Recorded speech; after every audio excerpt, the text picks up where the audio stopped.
Info terupdate malam ini, pencairan PKH BPNT alokasi September tahun 2024. Nah, berikut ini KPM yang sudah cair KKS-nya, berikut bukti struk cairnya. Assalamualaikum warahmatullahi wabarakatuh, apa kabar? Semuanya semoga selalu sehat, dilancarkan rezekinya, dimudahkan segala urusannya, amin. Nah, di video kali ini saya akan berbagi informasi yaitu aturan penting terkait pencairan bantuan PKH tahap September-Oktober tahun 2024. Nah, lalu kira-kira ada aturan terbaru seperti apa ya? Maka dari itu simak terus videonya sampai selesai agar supaya tidak menimbulkan gagal paham dalam menyerap informasinya. Namun sebelum itu jangan lupa dukungannya untuk channel ini, TV-ku ini dengan cara subscribe dan like jika dirasa bermanfaat dan agar tidak ketinggalan informasi terbaru selanjutnya. Bagi yang subscribe semoga selalu sehat, dilancarkan rezekinya, dimudahkan segala urusannya, dan menjadi orang sukses di masa depan, amin. Nah, oke, langsung saja berikut ini terkait peraturan terbaru pencairan bantuan PKH BPNT September tahun 2024.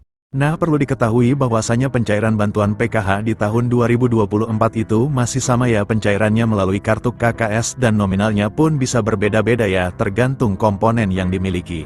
Nah, selain itu juga sudah ada peraturan yang sudah ditetapkan dalam hal pencairan PKH di tahun 2024. Jadi untuk bantuan PKH itu adalah bantuan bersyarat. Jadi harus memiliki komponen PKH seperti anak balita, kemudian anak sekolah SD, anak sekolah SMP, anak sekolah SMA. Kemudian penyandang disabilitas berat dan juga komponen PKH lansia, serta komponen ibu hamil.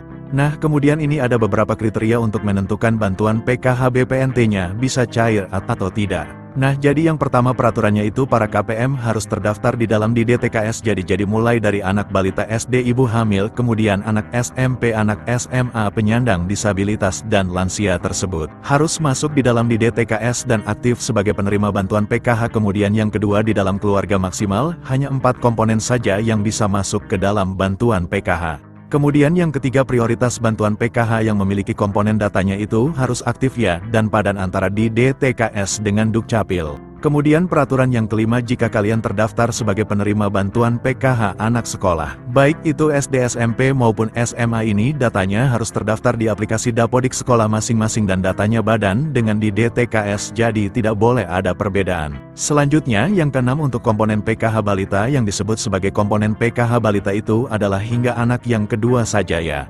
Apabila ada balita ketiga ataupun balita keempat dan seterusnya, maka sudah tidak dapat dibilang penerima bantuan PKH lagi ya, karena dibatasi sampai balita kedua saja. Selanjutnya peraturan ke-8 untuk komponen disabilitas, jadi maksimalnya itu ada 4 orang ya yang bisa menerima bantuan PKH. Kemudian selanjutnya untuk komponen lansia, peraturannya adalah yang dibilang komponen PKH lansia sama seperti penyandang disabilitas, yaitu maksimal 4 orang saja. Kemudian peraturan selanjutnya untuk komponen lansia tersebut itu usianya harus mencapai minimal umur 60 tahun ke atas. Selanjutnya untuk komponen cucu itu juga bisa masuk ke dalam pencairan bantuan PKH asalkan lolos sebagai penerima dan memenuhi persyaratan. Kemudian peraturan selanjutnya untuk komponen ibu hamil, jadi yang dianggap atau dibilang komponen PKH ibu hamil adalah hanya sampai kehamilan yang kedua saja ya, jadi apabila memilih yang ketiga kalinya atau keempat kalinya itu sudah tidak bisa dapat bantuan PKH. Kemudian juga memiliki anak yang normal, yang bersekolah di jenjang SD, sedangkan untuk yang nominal penyandang disabilitas dan anak sekolah SD itu nominalnya berbeda-beda, lebih besar penyandang disabilitas SD.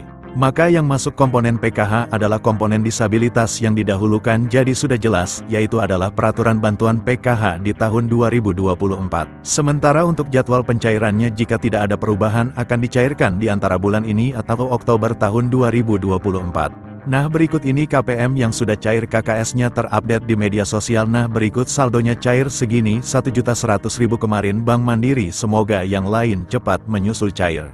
Nah, sekian dulu informasi ini, semoga bermanfaat bagi semua. Assalamualaikum warahmatullahi wabarakatuh.